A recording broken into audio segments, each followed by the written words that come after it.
personne qui, sans être pharmacien, produit, transforme et distribue des plantes aromatiques et médicinales, des huiles essentielles, des articles d'hygiène sous la forme de crème, savon ou de shampoing et de la parfumerie.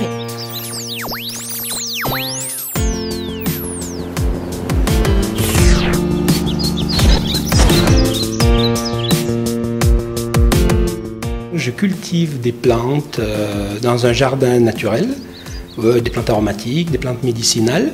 Et puis je me suis pris au jeu et il a fallu, pour aller plus loin, que je puisse étudier les plantes médicinales plus à fond, pour la botanique, pour savoir leurs substances et de quoi elles sont composées, de façon à pouvoir se soigner et mettre en place une pharmacie familiale. Alors les qualités professionnelles, c'est la connaissance de la botanique et puis la connaissance des écosystèmes. C'est avant tout le respect de la nature, l'observation, il faut être très patient, bien entendu connaître la botanique à fond pour pouvoir cueillir les plantes et surtout ne pas se tromper.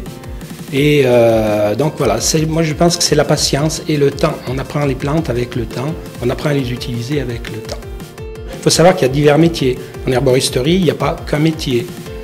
Il y a toute une palette de métiers, par exemple les cueilleurs, ça peut être les producteurs, ça peut être les cueilleurs.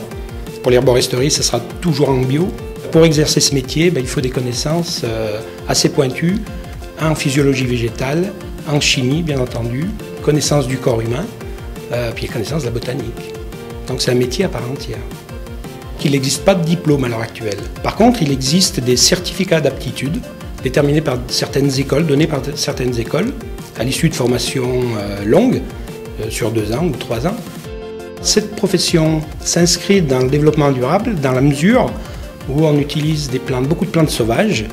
Et au départ, quand je faisais mes cueillettes de plantes en dehors de mon jardin, je m'apercevais que ces plantes disparaissaient de plus en plus, de par les activités humaines, agricoles bien entendu, et aussi des particuliers, nettoyer les chemins, nettoyer les prairies, faire du vide. Et je suis obligé d'aller de plus en plus loin pour cueillir les plantes et pour aller les regarder, ne serait-ce que ça. Et maintenant, il faut bien protéger toute cette nature-là. Et je pense que ce métier s'inscrit tout à fait dans le développement durable pour la protection de l'environnement.